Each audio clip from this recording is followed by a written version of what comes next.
Like a dog in the street. Purple Daily is daily Vikings entertainment. We just want the Vikings to win a Super Bowl before we die. I will ride with this group. Seriously, man. Please. And away we go. Too obnoxious, the dog in the street thing right off the jump. No, I like it. I just glued it on there before the show here. I totally approve of that. I think Vikings fans will like that. Yeah, I mean, we might have to maybe lessen maybe we fade the horn a little and let me fire this. I'm just gonna fire the first part of this. I think this is Like a dog in the street. Purple Daily is. I think it's catchy. I sort of like it. So yeah. I think I'm good with it. Okay, I think I'm good with it. Yeah, it's the new.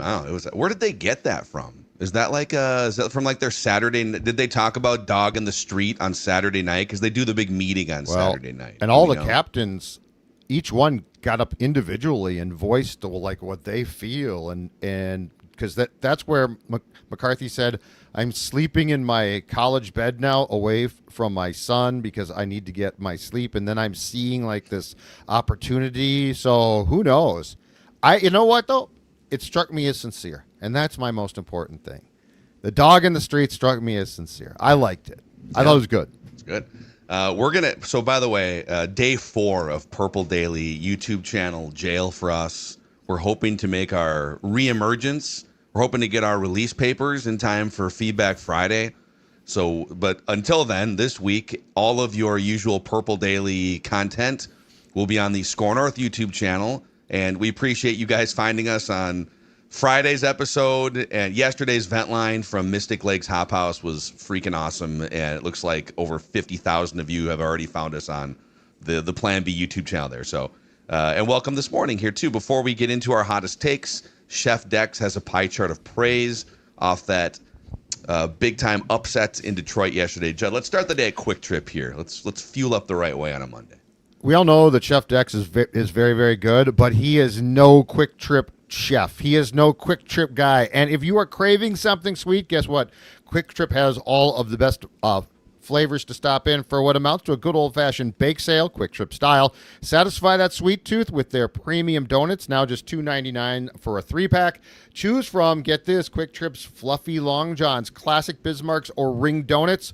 So delicious, it tastes just like that hometown bake sale. They're premium again. Donuts now only $2.99 for a 3-pack. So treat yourself. And as you can see, if you're watching this right now, folks, as you can see, yeah, I'm talking about donuts, but you're seeing so much more. You're seeing breakfast, lunch, and dinner. You didn't get to see the gas tanks, quality gasoline guarantee that exists, because Quick Trip is your answer to all the plays possible.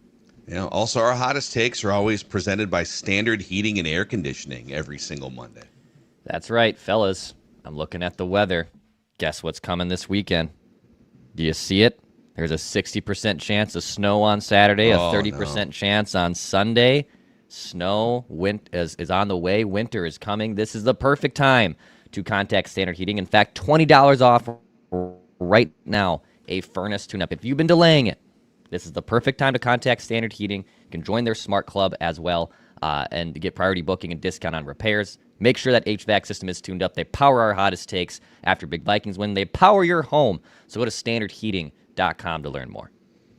Judd, why don't you lead us off here? Let's go, Judd, Chef Dex. I can back clean up here. Okay. Okay. This is going to be hot, but I'm sincere and I mean it. Okay. I would rather have JJ McCarthy than either Sam Darnold or Daniel Jones as my quarterback. Oh. I would rather have, and this is coming off. Did you watch Sunday Night Football? And this is a game, yeah, I was going to quote the statistics. Darnold, 16-16, 4 touchdowns in the first half against the Commanders. Finishes 21-24, 330 yards, 4 touchdowns. He is in the hunt for a second consecutive season for MVP. But you know what I saw yesterday? I saw yesterday a young man who didn't play a great game. JJ McCarthy said that. He said, quite frankly, I wasn't that impressed. We left a lot out there. And here's why I will say it again. And no, I'm not drunk. I'm not drunk. It is 9:10 on Monday. 20 years ago, 30 years ago, I might have been drunk, but I'm not drunk right now. Let me tell you. 30 years ago, you would have been drunk at 9 o'clock on a Monday morning? I wouldn't have been, but I mean, there would have been a better odds. Now I'm 55. Right. 40 years ago.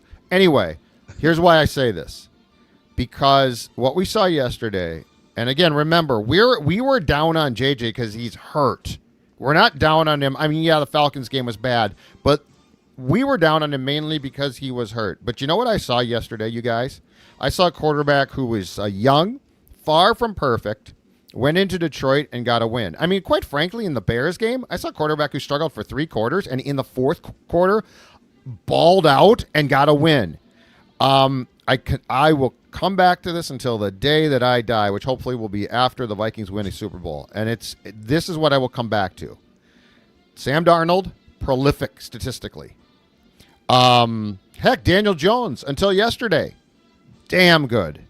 Yesterday was a rough one. He had, 3 picks and 3 fumbles and lost 2. So he was responsible for 5 of the Colts' 6 turnovers. But JJ McCarthy has the unquantifiable it factor where he is not playing great, but he is a winner. And that might sound like a stupid cliche, but ladies and gentlemen, you know it when you see it. And it was funny because on the ESPN pregame show yesterday, they got into a big brawl about how the Vikings, it wasn't a brawl. It was a one-sided, the Vikings screwed up. They just piled on him. Jones left.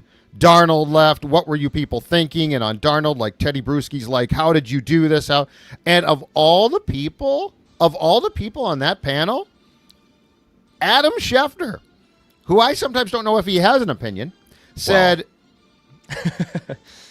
well, he usually doesn't. He's protecting his sources inside the Vikings organization. I'm not to pour cold water on Shefty defending the Vikings. Well, but I don't care why he did it, but he was exactly right. He said because of the last 2 games, when it came to be nut-cutting time, Sam Darnold against Detroit, by the way, where the Vikings won on Sunday, completely collapsed. Completely El Foldo. And then in the Rams game, I don't blame him as much, but I mean, they collapsed. The Vikings were awful with their quarterback, who, by the way, is their leader. He's our leader, right? So did Sam Darnold win in the regular season? No question about it. But I'll tell you this again. I said this about Kirk. I will say this about Sam. Daniel Jones, I don't know. I don't even know how good he is, or if this is just a incredible hot streak that's going to come to an end. Kirk Cousins and Sam Darnold will never win a Super Bowl. And I guarantee you Seattle's going to get to a game. It's either going to be a key late season game or an absolutely crucial playoff game. And he's going to fold like a cheap suit. He is going to fold. JJ McCarthy, you know what? He might get hurt again. And that might be it. I don't know. But here's what I do know. Given the opportunity to lead a team, he has better odds to win a Super Bowl than Darnold or Cousins. And I will ride with that every time. You know it when you see it. Wow. That's my hot take. People very, very, very impressed by your Spanglish abilities. El Foldo. Yeah, print the shirts. He El Foldo. He at the most important time when I was looking, like Bruschi's whole thing is. No, actually, those 2 games combined were Los Foldos. It was multiple. I'm not the Spanish guy. I just know the El Foldo. But anyway, Bruschi had the producers found the clip. I think it was after the Packers game in the locker room at US Bank Stadium, and the players hoist Sam up on their shoulders, and they got water in there and KOs. Dex? I think we lost Dex first. Hold on a second. Yeah, I think we lost him. He's either unconscious or his screen. Really unimpressed by my take. He fell asleep halfway through your which is not good. But anyway, to go back to they showed that clip, right? And Bruschi's like, "That's your leader. That's your guy. How can he be gone?" Well, when it mattered most, he couldn't do that. So I am buying stock, as you often say, Phil. I'll take a page from your book. I am buying stock in what I'm seeing. I think the upside for McCarthy beats out Cousins, and now I guess Sam Darnold's the conversation piece. Yeah, I actually have a hot take that coincides with yours. It kind of goes deeper on your hot take, and I'll get there in a second. But it is kind of interesting that what we've seen. Darnold was magnificent last night. Daniel Jones, we call that regressing to the mean in real time with 5 turnovers or whatever it was. But it's this island of this take island, if you will, of that you would rather have McCarthy over Sam Darnold. And I think I agree, but a lot of the tent poles that you would use to put up the take tent that is I don't want Sam Darnold are kind of rickety now, right? Like the contract, you don't want to pay him $100 million. Well, $33 million a year for the level of play he's giving the Seahawks is actually one of the most valuable quarterback contracts in the NFL right now. And even if you take the contract away, by almost every measurement the last 2 years, Sam Darnold is one of the 8 best, maybe 9 best quarterbacks in the NFL. And if you strip away the connotation we have, Sam Darnold's first 4 or 5 years of his career, if it was just, oh, here's a guy that was a top 3 pick. We don't even know what happened the first 4 years of his career, 5 years, but now we're seeing him in 2024-25. You'd think, oh yeah, that aligns with where he was drafted a few years back. But your take is based specifically off of when the Seahawks get to the moment that the Vikings were at, and maybe they don't even win 14 games, but when you're that 13-win team, that 12, 13, 14-win team, and you're playing for the 1 seed in Week 18, and or you are playing in a playoff game, your take is based entirely around the premise that Sam Darnold will fold almost all the time, and JJ McCarthy will not. Is it fair to boil it down that simply? Yes, and where I will make it's it a risky take. Oh, it's a very risky Sam Darnold take. is not like a finished fully. He's not that old. He hasn't been there often enough to really have a full judgment. And where I will sort of acknowledge that this take is a little bit risky is this. I am saying that Sam Darnold, that JJ McCarthy will find a way. He will find a way. So it doesn't have to be pretty. It doesn't have to be statistically gratifying, but he will. But I like his odds to find a way more than I do for Sam, because because I think that McCarthy has the ability to overcome circumstances to win, and I think Darnold circumstances cause him to fold more. Again, the unquantifiable it factor. Okay. Dex, are we back? Yeah, we're back. Internet's back. Yeah, we had a false start. We had a Carson Wentz situation. Your mic's not back. Yeah, we got some. God bless. Mic problems all over the place this morning. Dex is going to clean up with the hot take, and then Chef Dex will cook up a pie chart here in a second. Is it working? Hit your mic. Is it working? Yes. Now you can hear me. He's back. Okay. He's back now. He's back. He's back. He's good. He's back. I'm going to piggyback a take off your take, though. We're going to go a little bit deeper. I've been watching Vikings football since consciously 1991.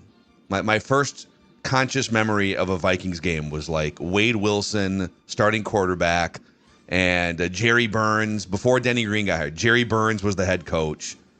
I think they played a game in Tampa in 90 or 91 that I just remember these vague memories as a kid. Anthony Carter.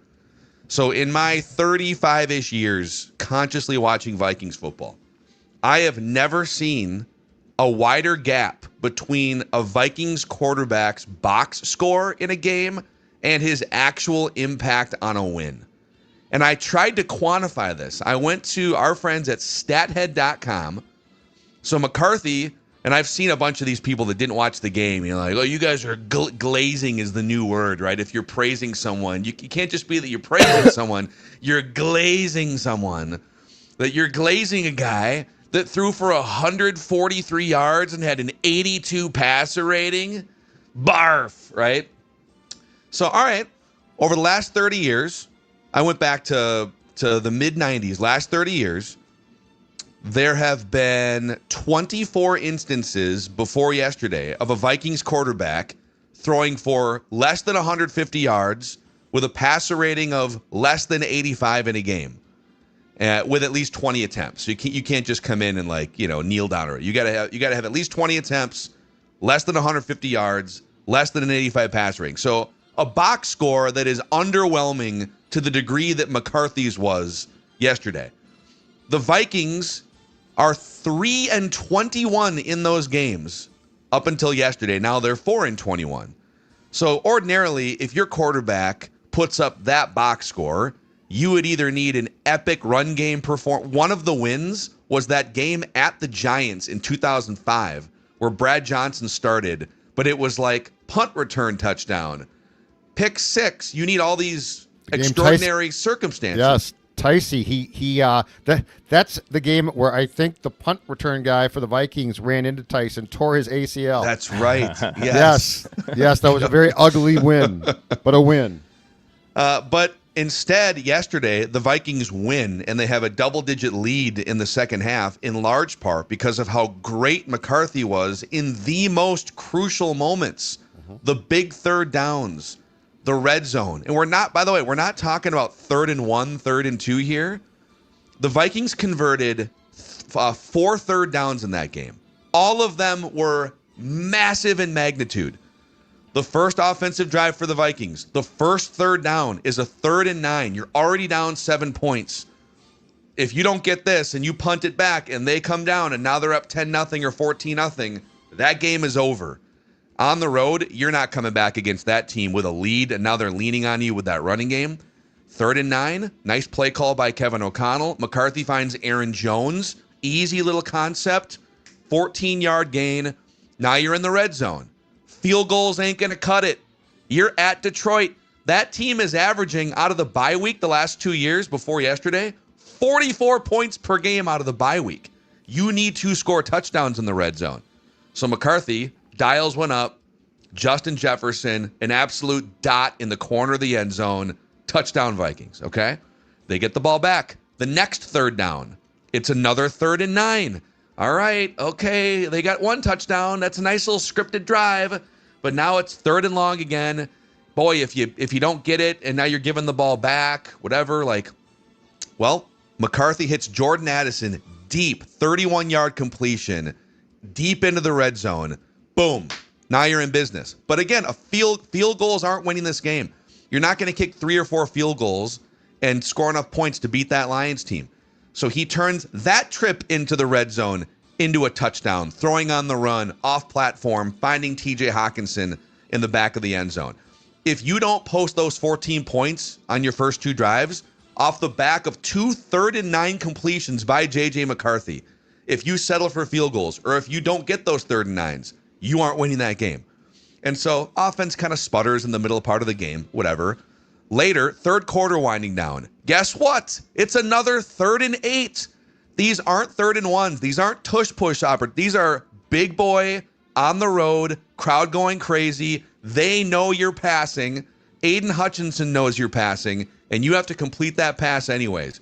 JJ McCarthy scrambles 9 yards in the red zone for a touchdown. Not only a first down, but he gets in for the touchdown to widen the gap. And then the last one, the fourth quarter, we could debate the clock management that led to this, but there's 1:40 left. It's 3rd and 5. You could run it. You're probably not going to get it. They're going to call a timeout, and they're going to have 1.5 minutes to work their way into field goal range and tie the game. You need to complete this pass if you want to win the game. And he looks over, sees Jalen Naylor one-on-one, has the confidence in him. Another absolute pinpoint dot, perfect place, ball game over. Was there some accuracy stuff in and around these key plays? Of course. It's his 3rd ever start.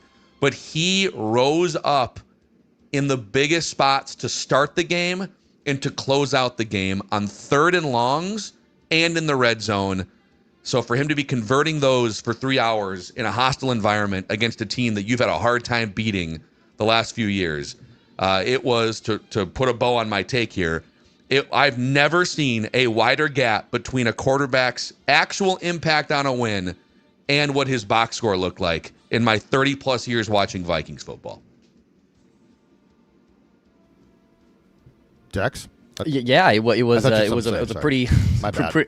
It was a just a glitch there. My take was so great. And so Yep. hot. It Yep. silenced both of you. Dex was right near the mic, so I just assumed. Well, and the camera's a little more zoomed in. He's on a Oh, is different that what it is? computer than he Okay, was to start okay. the show. I've had a rough day. My mic's goofed up. I'm sorry. Both of us are. I'm taking the fall for this. So my I guess bad. what's more shocking, JJ McCarthy's excellent and the Vikings upset win performance, or Judd and Dex's microphones and technological problems 20 minutes into one of the most important hottest take episodes of the season right now. But yeah, it was weird because it felt so much better than his traditional stat line and normal one. And yeah, man, I mean, it's impressive what he was able to do. And this is why, I mean, to even answer Judd's, hot take, and people are just bashing the Vikings for letting Daniel Jones and Sam Darnold walk out the door. You just saw why. You just saw the why yesterday. You saw the why during the Bears game 2 in week 1. There is a why there. It's not just completely ripping the Vikings for making the biggest mistake. And I think that's what's frustrating. Like, yeah, Sam Darnold's having a great year and having a more of a good run here from dating back to his year at the Vikings. Daniel Jones turned into a pumpkin, man. Like, Daniel Jones was Daniel Jones again yesterday. I like that Colts team. 5 turnovers. Old Danny Dimes came back out as a pumpkin. So let's not just, like, in the same breath of people need to take a breath on JJ McCarthy, let him play. Analysts, give the Vikings more than 9 weeks to figure out if you guys have made a ridiculous decision and this is going to cost your franchise for the next 5 years. Get out of here with that, too. Yeah. And I think the intriguing thing about Phil's hot take is this too, though, is if you didn't watch that game, you aren't qualified to really talk about it, because what McCarthy did, like if you just go back and watch certain things, like you had to see the whole game to understand what he did. I would also say that to Phil's point about the end of the game and the Naylor completion, which was huge, JJ McCarthy in some ways overcame his head coach's play calling to seal the win. At the end of the game, yeah. But I'm saying, and when you go up by 10, but you had the ball, and because did you guys hear O'Connell's explanation? So he was sort of pushed on, what were you doing there at the end, coach? And his explanation was, well, when they know you're going to run, like they know what you're going to do, you're going to go up the middle. And it's like, no, that's the whole point. You don't care. At that point, you don't care what they know. You care Correct. what you do. And his whole thing was, well, because, I mean, again, on 2 or 3 plays, he went heavy. And on the first one, they lost a yard. And so the second time, he didn't. But I would argue, Kevin, I don't care. First of all, you won the battle. You won the battle at the line of scrimmage throughout much of that day. Super impressive. Kudos to you. I never expected that. But then that being said, that's when you actually say, you know what, screw it. They know exactly what we're going to do, and we're going to give them what they want, because that's going to run clock. But anyway, so at the end, the pass to Naylor really shouldn't have been necessary. Yeah. If you had bled the clock correctly, you don't have to be like, JJ, save our day. But that, to me, is another incredibly impressive thing. A 22-year-old kid saved their ass with one key play that overcame play calling. So, yeah.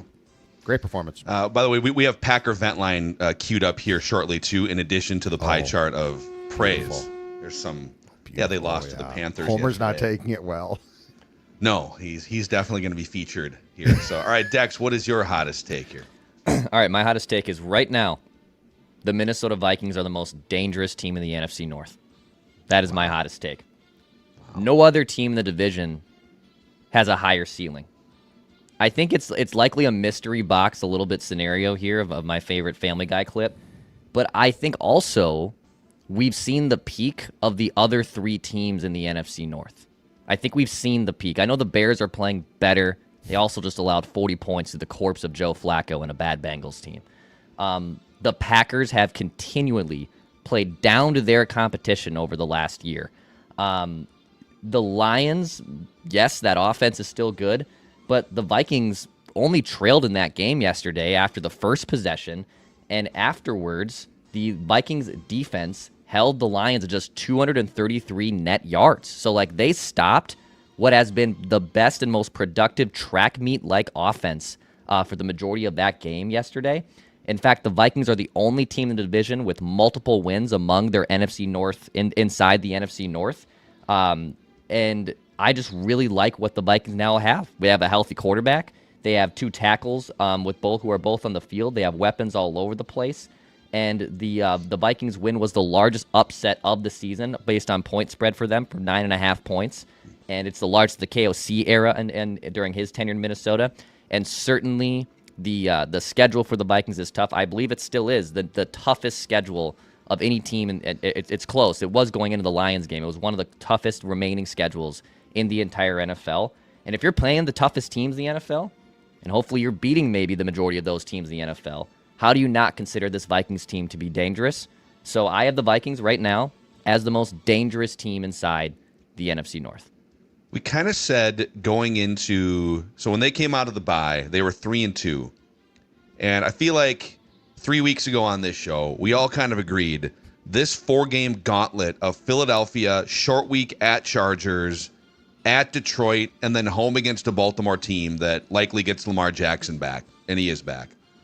If you can go 2-2 somehow in those 4 games, it's on. And if you can weather those 4 games, and by the way, Jaden Daniels' gruesome arm injury, that Washington game at home, you're going to face Marcus Mariota. Now that Seahawks game on the road looks maybe tougher than it did a month ago.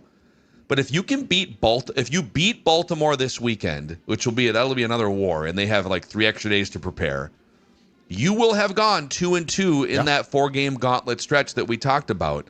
And that'll make you 5-4 hosting Chicago, chance to go 3-0 in the division.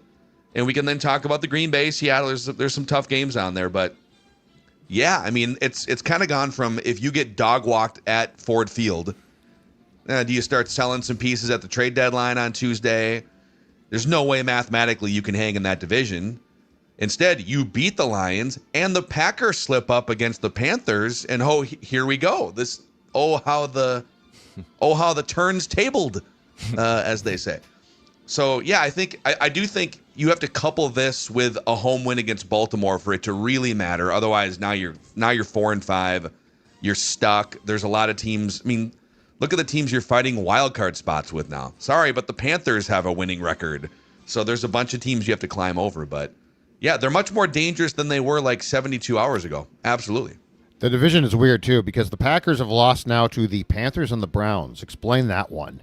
But I mean, it's just weird. Yeah, the Bears are. Dex is right. I mean, they got gouged, and the Bengals are a complete mess. They're, not surprisingly, the offense is turning on the defense there, and so yeah, it's. I think the most important thing for me is this, beyond McCarthy, because he's the talking point today a lot. But the most important question I have is this: can the defense replicate what they did to the Lions on a consistent basis?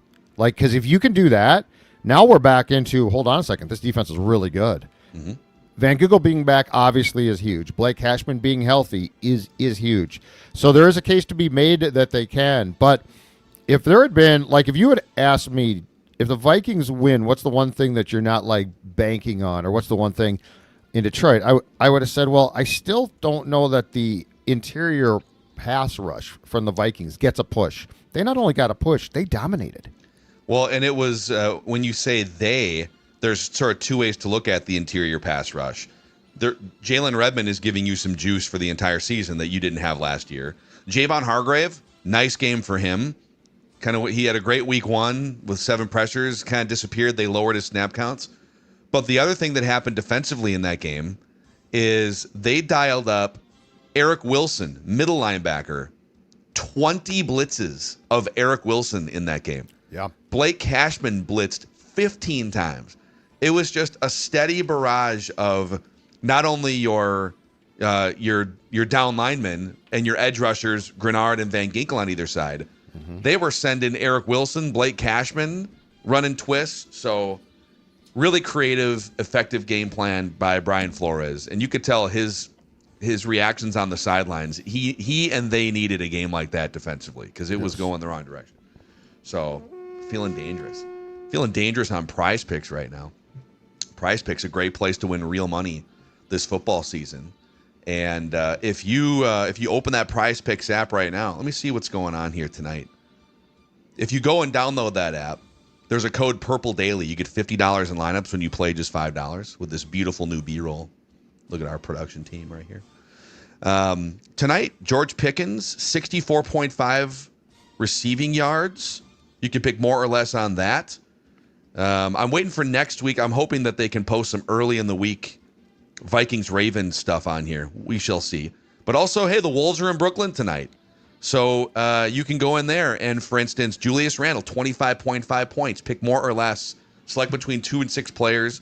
You select more or less on their stats. And boom, you place your entry. Super easy. Download the Prize Picks app today. Use the code Purple Daily. You get $50 in lineups when you play just $5. That's code Purple Daily on Prize Picks. Prize Picks, it's good to be right. And it would be a right decision if you went and had a beer at Padraig's too, Judd. That's your spot. It would be a marvelous call as I unmute myself.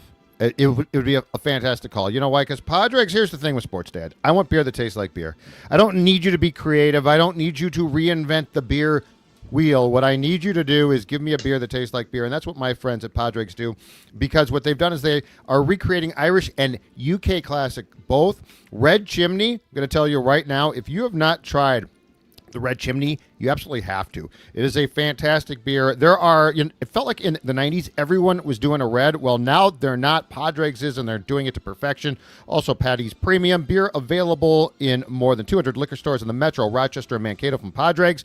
Find them on Facebook or Instagram, or check out their website, Padraig's.com. Padraig's.com, so you can have a beer that tastes like a beer. You can be drinking that beer while you watch Two Men in a Truck handle all the heavy moving for your next move. You guys take care of it. I'll just be over here at Padraig's. Love that. Yeah, bingo. Just crack a cold one. Let the experts and the pros at 2 Men in a Truck handle that move for you.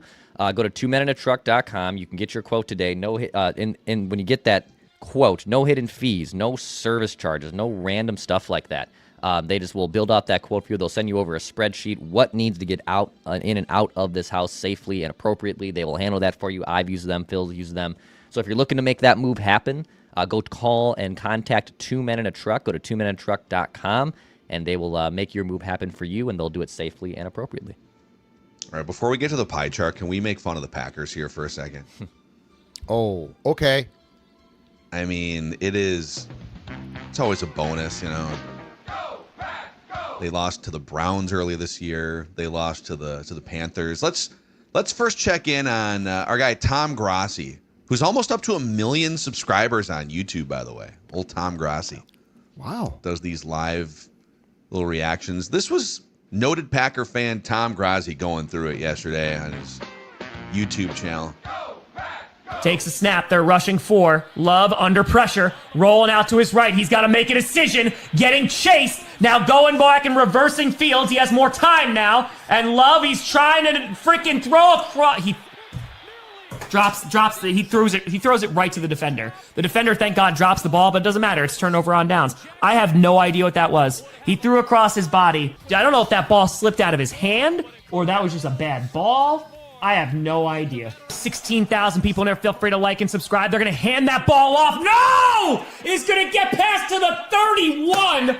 Well within field goal range. The Packers were not ready for it. Darnold just runs right up the gut, man. The Packers did not see that coming whatsoever. Please block this or just miss it. I'll take either one. I'm not a greedy man.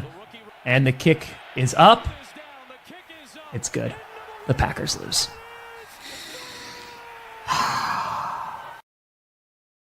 The deep sigh. That is fantastic. That is absolutely fantastic. Talk about going through it. That is perfectly put. It's funny because I'll play one from Cheesehead TV here too. Aaron Nagler really does a great job, man. It's a great platform there, but it's just hilarious. He was also, and his guy Corey, who co-hosts these things, pretty resigned. Like they've been watching for 3 hours, and they're just like, we know what's about to happen here. So this was Cheesehead TV reacting to what happened at the end of the game. Field goal. Come on now. 49 yards, all the marbles, Carolina. Boom. He's got that. Looks like it's got it. He's got it. That'll do it. Packers fall 16-13 to the Carolina Panthers in a game where they were outplayed, outcoached, out-hit, out-everything from the first kick of the game. And now we got the Eagles on Monday night. Holy shnikes. We have the Eagles at home. The Eagles in 1 week and 1 day at home at Lambeau Field. Lord. Lord. Just Lord. I feel like Tom Grassi has channeled old school Nagler, and Nagler's now like sort of resigned to it. Like that was because he used to, if I remember correctly, Aaron used to completely melt down. He took that very well. Don't we still have one of those? The big meltdown. Right here. This is bleeped, isn't it? I think so, yeah. Out. It's from like a year or two. Four-man ago. rush. Baker over the middle. Oh, Wide love open. the Hey, middle. first down. F this defense. God, you get it behind the sticks every time, and then you're like, oh, I'm sorry. Would you like to be at first down again? Here you go. Soft ass every. That's what I'm talking about. The best too is in the second half of that. We don't have to play it again, but it's Corey going, go, like right after Nagler just melts down. Just, go. He's equally upset about what's happening on So the field, good. but like, my co-host is freaking out right now. They had a little. I watched during the Cardinals game a week ago because I do watch Cheesehead TV. It's especially their reaction show. It's so funny. And Nagler did melt down when like the Cardinals actually got a flag for roughing the passer, and he's like, "Oh, are we cats and dogs living in the street? We're calling both plays." He can still melt down. Not as epic as that one, Aaron, but he can we're still melt dogs down. in the street now. We're Yeah, dogs that's right. in the street. We're now. woofing. Exactly. That's right. Your guy Homer from ESPN Milwaukee here always comes in hot. Little radio post-game show here. What worries me is this team is fragile because their head coach is fragile. Just hope they get on a run. They got the players. They got enough players, but the team's reflective of their head coach. You can't count on anything. They're soft, and so they're capable. I mean, look at they've lost to Cleveland and Carolina, and yet on the other hand, it would be fitting for LaFleur to beat Philly next week. But you can never count on him. And then the problem with that is you get in the playoffs and you don't have enough games where you can't count on them. They're turning now. They're definitely turning on the floor. Green Bay. Facial LaFleur. It feels like they do consistently, though, right? Yeah, I think his approval rating is goes lower than like if you're on the outside with an actual bad head coach. Yes. If you're the Cardinals or if you're the Bengals right now, you would 100% take Matt LaFleur. Yes. To be your coach. Yes. But they are, and this is from the same show. This is Mark Tauscher, longtime respected. Is he a Packer Hall of Famer? Mark Tauscher? I think like either he's going in or he is in. I mean, he's a legendary offensive lineman. Yeah. Not happy. There are issues that Matt LaFleur has. Today he bungled. Like that was a bungling when you don't take the points. It's not 4th and 2. It wasn't 5 minutes left to go in the game. You're the better team. When you're the team chasing, you do what Carolina did early. You do fake punts, and you end up going for it on 4th down on the other side of it early. When you're the better team and you think you're the better team, act like it. Going through it, man. Going Wow. through it. That's pretty strong for Tausch. Yeah. Yeah, he's usually the last one to kind of lose his mind. Yeah. He's the interesting. more level-headed one there, but not too happy. So there's your Packer vent line after they got beat. Man, the Hop House exploded. You're like, what are the people cheering about? Oh, the Packers just lost to the Panthers. Last-minute field goal. So, Dex, you have been up all night simultaneously keeping your newborn child alive and well, and The Rock knows how you feel cooking about this pie chart of praise off yesterday's win in Detroit. Yes, I did. I have, let's see here, six slices of pie. 6 slices of pie in this pie chart of praise. Woke up again at 2:45. Fed Sunny. Looked over it one more time, one eye open, checking the math. Checked the math again this morning, and it's right. It's shockingly right. So we're in a good position. Thank God. All right. So 6 slices. We'll start at the bottom. We'll work our way up. We'll give a 5% chunk to start out this pie chart of praise to Justin Jefferson. A 5% slice. Now I thought about maybe giving him more because I do think his presence alone is certainly maybe worth more than just a 5% slice. He had 9 targets. He caught the touchdown. 6 catches for 47 yards. Again, his presence, I do feel like opens up the rest of the offense. But I did have a tougher time giving him a bigger slice of pie than the other categories going into this game for the Vikings win. So Justin Jefferson gets a sliver here. It's 5% in my first piece of the pie chart of praise. I think just like that, it was a perfectly thrown touchdown pass to him. Not an easy catch to make, though. Mm-hmm. It was kind of the defense was blanketing, but he just throws those hands up, and not every receiver makes that catch. So definitely a warranted. I think it goes off the hands of probably 80% of receivers. So love it. Second slice of pie. I originally was just going to give it to one guy. Instead, I'm going to give it to a group, a collection, and maybe even just an idea. 10% to the Vikings running game. 29 carries, $142, almost 5 yards a carry. Aaron Jones was on pace for a huge day. I almost just gave this whole slice to Aaron Jones. Now, he had like 98 total yards in the first half between receiving and rushing. But JJ McCarthy found the end zone. Jordan Addison had a nice run of 16 yards as well. And yeah, the Vikings ran the ball 29 times. They passed the ball 25 times. Crazy concept. I would have liked to see you just punch it in and run the ball near the end of the game. But the running game was effective. They get a slice of pie here. So 10% to the Vikings running game. And they were used, at least at the start. Jones did look good. Now, I saw that he told reporters it's a sprained AC joint, and he did say, it'll be painful, but I can wrap it up and play. And that's what I want to see against Baltimore. I want to see him come out. If nothing else, Aaron Jones provides also another option in the pass game.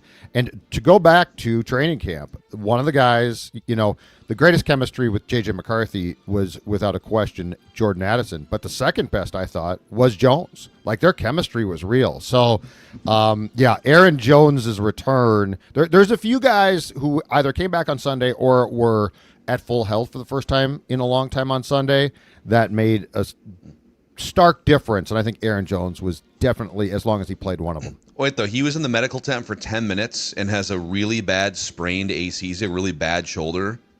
I mean, I feel like it is the coach's job to protect the player from himself.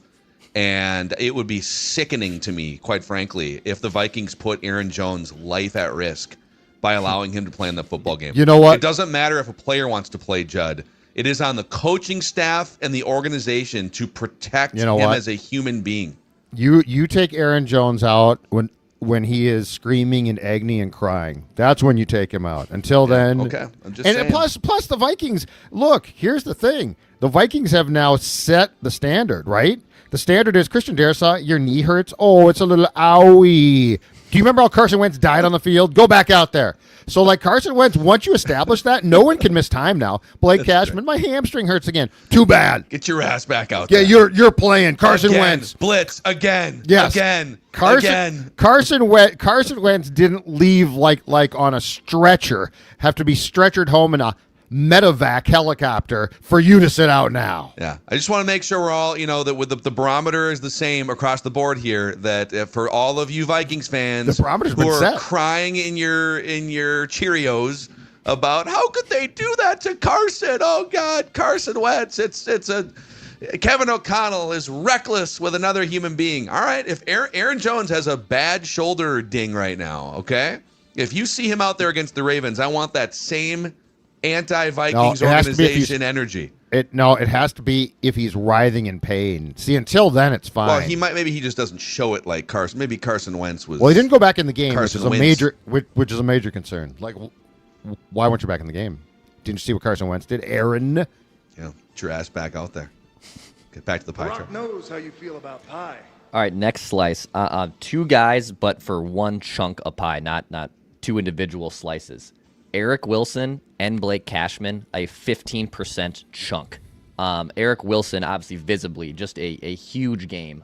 2 sacks, 3 tackles for a loss, just wreaking havoc right up the A gap there, right? Just punishing the Lions' offensive line. And then Blake Cashman, I mean, a monster game. He didn't get home on any sack, but 14 tackles, all up in the quarterback's business. I believe the highest graded Vikings player yesterday. And according to PFF, he had a 90 PFF grade, Blake Cashman did. So his presence alone with Eric Wilson, they get a 15% slice there. They were visible all game. So 15% chunk to Cashman and Eric Wilson. Yeah, they were. I threw the numbers out earlier, but it was 15 blitzes for Cashman, and it was 20. Turned out to be 18 blitzes after they looked at the all-22 for Eric Wilson. That is a ton for off-ball linebackers. So Yeah, that was, and yeah, Eric Wilson with 6 pressures, 2 sacks, probably one of his best pass rushing games ever from where he plays. So those guys were huge game wreckers to keep that offense in check. Totally agree. All right, a few more slices here. We're halfway home. A 20% chunk here to the Vikings defensive line. I mean, the defensive line all game I thought was great. Yes, Cashman and Wilson had their moments too, but Javon Hargrave had a sack, Jalen Redmond had a sack, LDR had a sack, and also I believe the blocked field goal, correct? He was one who got his hand up there to block the field goal. The defensive line was feasting on that Lions offense. And yes, the opening drive, Detroit had some success there, but the defensive line continued to be a pain in the ass to the Lions offense, which can absolutely gash teams. So they get a big slice of pie. The Vikings defensive line gets a 20% chunk here in the pie chart of praise. Hargrave got a game ball, and that game was the game that I expected him to have at least like 3 to 4 times by now. That was the game. Like, that's what we thought, right? A guy that gets the push. Like, the big conversation was that the Vikings traditionally hadn't gotten a push there. And I think that the blitzing up the A-gap that Declan talked about with the linebackers definitely helped there. But that was the type of like, if Hargrave can replicate that, which isn't, by the way, asking. I mean, it's not like he was, Johnny Randall in his prime, but it's really, really good. And if you can replicate that, to me, that's what you wanted. That was the whole thing about you got to get pressure. And yeah, it's great to have it from the outside, but what really disrupts a quarterback? Internal pressure. And that's what they got, and Hargrave played a huge role. I mean, it's not really, considering, he's going to be 33 years old before the Super Bowl, and he's had some injury issues. He's had some injury issues. It's not really shocking that maybe his 2 best games of the season have come off extended rest. The first game, and then this game where you had the extra few days with that Thursday night game. Now, he wasn't great out of the bye against Philadelphia, and he had, I think it was the second fewest snaps he had played all year, 18. That's also a really stout offensive line. But he might just be a guy that, okay, he's not going to be that dude every single week, and you're going to have to limit his snap counts from time to time. But yeah, if he has like 5 more of those between now and the end, if every other game he can give you that, and Jalen Redmond and Levi Drake Rodriguez are filling some of the gap there, Jonathan Allen, then okay, you're definitely not paying for peak Javon Hargrave, but that's more of what you paid for than what we've seen the last month. If I'm not mistaken, in the KO post-game breakdown, in which, by the way, the immediate F-bomb was fantastic. I'd like a few more. I feel like when KO is dropping the F-bombs, it's better. It's better. But I believe that KO gave Hargrave and Allen both game balls, and he said something along the lines of they were challenged. I do wonder if they came to him and said, hey, guys, we're paying you a lot. We need more.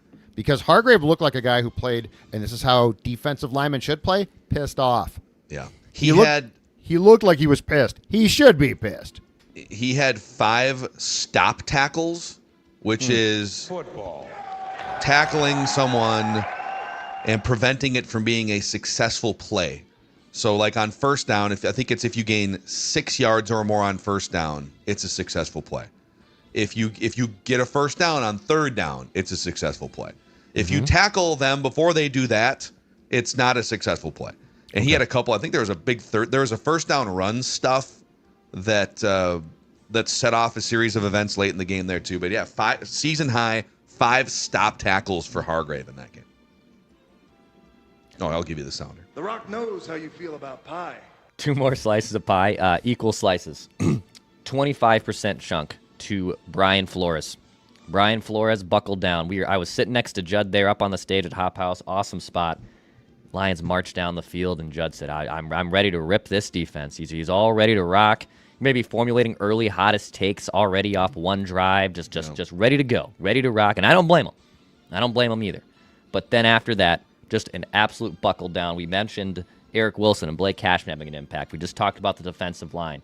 But this is a Lions team that averaged 40 points out of bye weeks the last 2 years. And they clearly can run you up and down the field with weapons all over the place and a quarterback that can be an assassin. And instead, the Vikings defense held that offense to just 233 net yards after the first possession. So Brian Flores in his bag, making things confusing. I think I told Phil during the middle of the game, too, it was about as clunky and as disorganized I can remember the Lions offense looking in years. I mean, they were confused. They were getting frustrated.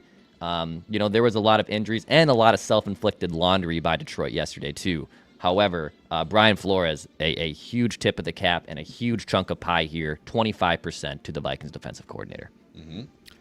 Jahmyr Gibbs, yesterday, 12 touches. So not carries, 12 touches, 28 yards. His longest gain was 7 yards. He had no touchdowns. He had no first downs. A year ago, in 2 games against the same team, with a defense that, by the way, was playing better at the time overall. 47 touches, 330 yards. So he had 7 yards per carry, 6 touchdowns. And the other thing that they exposed that I loved, and I wonder if this is going to become a problem now. I don't watch enough Detroit games. Perhaps it was a problem already. Gibbs in pass protection, 7 pressures on 16 pass block snaps per next-gen stats. That alone there, I mean, because Gibbs is a game wrecker. Like, that little dude can wreck games. They wrecked him. Take that. They did. Yes. That little dude. Well, he is a little dude. He's just a little dude, but he's damn good. He's a threat. And like, they've gotten gashed so far this season by good running backs, by backup guys. Like, they've gotten gashed across the board, and to contain that Detroit run game that well was a revelation. Yeah. The other thing you do, because those guys, their running back can get out, catch some passes, and wreak some havoc in that way too. Gibbs and Montgomery combined for just 5 catches for 13 yards on the passing game side. When you're blitzing, and the Vikings, not to keep throwing numbers at people here, but Flores blitzed on 24 of Jared Goff's dropbacks. It was just again, and it was up the middle, A gap. He just repeated the same thing because the Lions couldn't stop it. But when you dial up that many blitzes, the offense either has to keep the running back in for protection a beat longer or the entire rep, which then, so that's one less opportunity or 24 less opportunities for Jahmyr Gibbs to catch a screen pass or a swing pass or whatever it may be, right? So just really creative. Or you send that dude out on a route and there's a free runner and Goff has to get rid of the ball quicker. So they instead of being dictated to, they did the dictating in that game. And Play the sounder. Play the sounder. Sometimes that comes back to bite you because quarterbacks like Goff, if you're not careful, can just pick you apart when you blitz. Right. But that did not happen yesterday. But not when you're dogs on the street. Not when you're dogs in the street. No. And then the final slice. The Rock knows how you feel about pie. Hear that, Final Bernie? slice. Talking street. Another 25% to the actual dog in the street in JJ McCarthy. Phil brings up a good point from his hot take of the actual box score stats maybe don't completely tell the whole story. Hell, he took 5 sacks, so really, if you go with just net yards, JJ McCarthy had 116 total net yards of passing yesterday when you factor in the sacks. But the 2 passing touchdowns, the clutch gene, the rushing touchdown, his presence alone, he deserves a big slice of pie here. And so JJ McCarthy will round it out.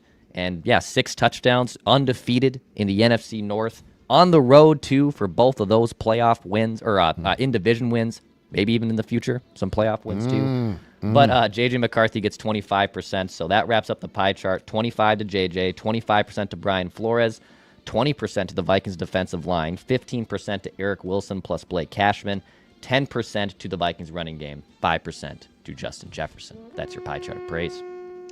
Wow, like a dog in the street. Like a dog in the street. Yeah, the big third downs, converting in the red zone. Now, overall on third down, because they had a big lull in like the middle part of the game, I think they were only 4 of 12 as a team on third down.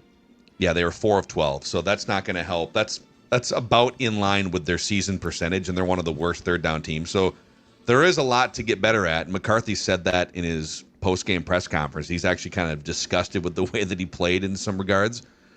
But I think, if to Judd's point earlier about that winning, that unquantifiable winning gene that he seems to have throughout every level of his football life, and we've already seen a couple major flashes of it in his 3 starts with the Vikings. I'll start there. He doesn't know how to put together a full, complete game, and he doesn't fully know what he's doing and looking at yet over the course of 3 hours.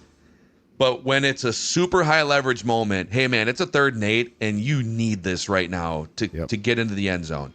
You need this completion to Jalen Naylor to ice the game. There's something about him so far. Bears game. Hey, this has been a cluster bleep for 2.5 hours. We need you to step up. He does. And he did at Michigan. So I think the rest of it kind of fills in at some point where at some point he's going to have to throw for 300 yards to win a game. You're going to need that steady pouring of passing game and offense. And it might have to happen this season, but I'd rather like ditch the hollow stats and get right to the meaningful stuff and then fill in the more like between the 20 stuff later on. The thing, too, that I loved is what we saw it was the finest that we've seen the Vikings accomplish it, but what I thought was so important was we saw, gentlemen, complimentary football on Sunday, too. We saw complimentary football. What did we see? We saw hand in hand, and don't underestimate, too, just the overall importance of the confidence that the 98-pound weakling previously, the Vikings, kicked sand and pushed around Detroit at home. They went into their house and pushed them around. That's what dogs in the street do. That's what they do. Like, they won the physical battle. And how many times? So, KO, I believe, beat, if I'm not mistaken, the Lions at US Bank Stadium in 2022 in their first meeting and hadn't won since. And I would ask you guys, how many times did you come away from a Lions-Vikings game at that point saying the Vikings won the physical battle? They actually came, I thought they came relatively close in the home game last year that they lost. And did you guys hear, I love this from KO, just subtle stuff that he puts out there. Very, very manipulative and smart. Did you guys hear, he said this to the team, and he also said this, I think, at the podium. But do you guys remember, if you go back and look at the play-by-play, Lions-Vikings a year ago, another very close game at US Bank Stadium, so not the debacle. And there was a play at the end when Slingin' Sammy did not complete a key pass that would have iced that game. So the Lions won after that. And there was a pass, I think it was a 3rd down. I think it was the same thing. And it was an incompletion. And that gave Detroit the ball back and gave them that one last chance, right? Mm-hmm. And KO mentioned, he said, a year ago we didn't get that done. Today we did. What was the difference? He didn't ask that. I will. What was the difference? A guy that knows how to win a football game, no matter how poorly or well he's played, and a guy who puts up statistical excellence, which is what Darnold's doing. Yeah. Or to put it a different way, the difference was the size of the grapefruits of the man under center. Okay. Just dragging in the dog, like a dog in the street. Dog in the street. Yeah. Dog in the street. See, this is why I say it's sincere. Because that's not a lip service, this is BS, what are you talking about, JJ? This is literally, we didn't play that well. I didn't play that well. So why did we win? Because we're dogs in the street. That's right. By the way, the biggest snub in the pie chart here, Miles Price. Yeah. He also had a 99-yarder called back, but even without that, 5 kick returns, an average of 33 yards per kick return, a 61-yard return, just the field position that he helped the Vikings. Yeah. And dare I say as well, he didn't have a great day in this category, but he's got some of the Marcus Sherrill's punt catching ability. Like, he catches punts in very muddy situations. Yeah. And he catches and I know that seems like, well, yeah, he should, but that's not easy. No, it makes you a little nervous because everyone's got some Vikings return man PTSD. Oh, yeah. Hey, before we're going to do nitpicks here, I want to pop this up on the screen. Our guy Ross Brendel doing some work overnight and this morning. ScoreNorth.com/shop. We've got the Purple Daily blue collar work shirts available right now. Oh, nice. ScoreNorth.com/shop. Just $29 to keep that affordable for the working man who puts on the working shirt, picks up his lunch pail, puts his hard hat on, and goes into Ford Field. That's a Purple Daily embroidery there on the chest of I'm all in on collar this. work shirt. I love that look. Okay, that's awesome. Yeah, Judd, I think if we can throw your size in our little group teams chat there. So we'll get you one for this week. You can wear them on the show. That's very nice. If you're JJ, you can't wash that shirt now. You got to just keep wearing it. It's true. Walking into every game. But I think because he did explain what Thor talked about, that it was something that Jim Harbaugh gave him at Michigan before, like the Michigan State game. The first time he wore it, he came in like in relief and they got beat, but then he did it again. So he's had that shirt for like a long, long time. Yeah, people commenting that whoever this random, I think AI generated shirt model looks like a younger version of Kirk Cousins and Alex Smith. Or maybe Alex Smith. It's like an Alex Smith Kirk Cousins hybrid. It's so scary because it might be. It's AI. Can we just put Judd's head on these models? No. Judd does no. Judd's good. Judd's good right here. That's scorenorth.com/shop if you want your Purple Daily blue collar work shirt. And thanks for 3,000 of you found us on the Score North YouTube channel here today, our temporary home until we're released from Purple Daily YouTube channel jail. You can click the like button and the subscribe button on that channel too. Before we get to some nitpicks here, gentlemen, there's nothing to nitpick about these bad boys, these Pepsi Justin Jefferson souvenir cups that are available in 3 different locations: US Bank Stadium, Hy-Vee Fast and Fresh locations, and at Buffalo Wild Wings in the Twin Cities when you order 12 wings, any style, 10 wings, I should say. It's 10 wings, any style, and a Pepsi of any kind. You can scan the QR code on the side of this cup and enter to win Victor's very own Polaris Ranger 1000. You scan it, you enter. If you win, he'll drive it right up your driveway like he has the last few winners, the last 2 or 3 years. Buffalo Wild Wings, the preferred sports bar of the Vikings, and Pepsi, the official beverage of the Minnesota Vikings. So make sure that your fridge is stocked for the rest of football season. SeatGeek, if you're looking for tickets for, there's some Minnesota sporting events coming up the next couple weeks, concerts as well. Absolutely, yeah. Go to the SeatGeek app. It's on the App Store. It's on the Google Play Store. And if you're looking to get to see the Purple, whether it's at the beautiful US Bank Stadium or maybe on the road, we're going to help you out here. Get the SeatGeek app, and when you use promo code PURPLE10, you'll get 10% off any tickets. And as Phil said, too, it's not just for sporting events. There's concerts. There's plenty of awesome things that are happening at SeatGeek. So PURPLE10, 10% off any tickets to go see the Purple or whatever you want to go see, whatever fancies you. Go ahead. Go down the SeatGeek app, Purple10 for 10% off. So Roku, also the official TV of Purple Daily here. And I'll tell you what, we found a new use for the Roku TV last night. The Mackeys have become November 1st Christmas decorators the last few years. My wife, same way. You guys are rocking and rolling, and rolling? She shockingly hasn't started just quite yet. We have her best friend, one of her best friends is in town for the next day or two. But she was asking me, can I just start decorating on October 30th? And I was like, can we get through Halloween? Can we get through Halloween? So we'll be right behind you, ready to rock. I think it's kind of a waste of time to start like 2 weeks before Christmas or 3. Now so you did all that work and now you get it for 2 weeks, and we don't like leaving everything up until February. I know some people go kind of the backside of Christmas. Anyways, we use the search function on the Roku menu. We got a couple little small Christmas trees and decorations, and we did a search for Yule log channels. Oh, yeah, and it gave us a bunch of options through the Roku menu for Yule log. Also, it's hard enough to find sporting events, and now like there's a big, I don't want to throw anyone under the bus, but now one of the big sporting networks and one of the big carriers had a big dispute a few days ago, so it's even harder to find sporting events unless you got the Roku menu, where it lays out, here's where this game is, here's where this league is. Makes it super easy to find sports, entertainment, movies, or Yule-log channels. Roku TV, Roku.com. Roku is America's #1 streaming platform, and they make incredible, better TVs for everyone. All right, dudes, let's nitpick. When they lose, we give you silver linings. When they win, we give you nitpicks. Judd.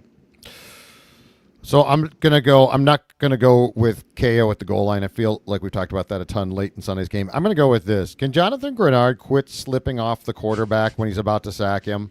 It feels like this has happened like 4 times at least this season. It happened again. Like, I get it. If it's a super athletic guy or, I mean, heck, McCarthy escaped a sure sack at his own goal line. That was impressive. Now, he didn't get a lot of yards, but he still escaped it, and he's slippery. If it's a slippery or really athletic guy, I get it. But Jared Goff, for all his attributes, and he is very good, isn't exactly what I would call slippery. And Jonathan Grenard had him, and he lost him. And if it was the first time, I wouldn't nitpick it. Heck, I might not even have remembered it. But it wasn't. Jonathan, you're a really good player. You're really, really good. You've been a great addition, and we know that you can sack the quarterback. Can you just, I don't know what it's going to take, but with a guy like Jared Goff, can you complete the mission? Please. It's a fair criticism. Thank you. Pressures are great. I think a lot of times defensive coordinators will tell you that we'd like to get home, but like a steady barrage of pressure to move a quarterback off of a read, move his eyes off of something, like every little bit of pressure impacts the game. But yeah, Grenard I don't know how you quantify this, but in terms of like pressures that totally should have been sacks but weren't sacks, like he probably leads the NFL in that category this year. Yeah. I'll give you one kind of in the same bin. My nitpick is the Vikings came out of kind of a pseudo bye week. I'm not criticizing them for this as a coaching staff. This would be more of a front office criticism or a player development criticism. They came out of a pseudo bye week and said, we are going to absolutely barrage Jared Goff with blitzes the entire game. They dialed up a 60% blitz rate. We're going to blitz 24 times in this game. And they reduced the number of snaps for Dallas Turner. So he only played 14 snaps in a game in which they said all-out pass rush, all-out war on that offensive line and that quarterback. Who are our best candidates to all-out pass rush and blitz for the entire game? And he was not on that list. In fact, he only rushed the passer 5 times the entire game. So there is definitely, they feel a certain way about Dallas Turner. I'm not saying that he's terrible, not saying that he is useless, but they deemed his presence to be worth lessening for that game than increasing. Anyone who's defending him completely at this point, that was a great draft pick. Kwesi did a great job. You don't understand. You are not a ball knower, Declan and Phil. You don't know ball like I do because I'm watching all his snaps. The team is speaking for you. Like at some point in time, you're going to have to accept the fact that what the team is doing with him is speaking volumes. And yeah, he is. And this is no longer, it's a rookie year. They're not playing him enough. I wish they'd play him more. He's gotten snaps. And quite frankly, I think yesterday was based on this. Enough guys are back now that they don't think he's good enough to play. Like, I think it's that simple. So you can be like, well, Van Ginkel's back. What were they supposed to do? Well, they've tried him at interior linebacker as well. But yesterday, guess what? Eric Wilson, Blake Cashman, 2 thumbs up. Hell of a job. Brian Flores and the team are telling you all you need to know. So for all of you like Dallas Turner staunch defenders, wake up. Wake up. Yeah, it's fair. It's fair. Also, Van Ginkel was back, but Van Ginkel only played about half of the snaps. Right. Well, and if Van Ginkel, but like if Dallas Turner was balling out, they would have found a way. He would have been on the field. He wasn't. So yeah. let's stop with this nonsense of, well, the team did it. They must know what they're doing. Well, the team's now telling you that they do not think that he is good enough to play, and that is a concern.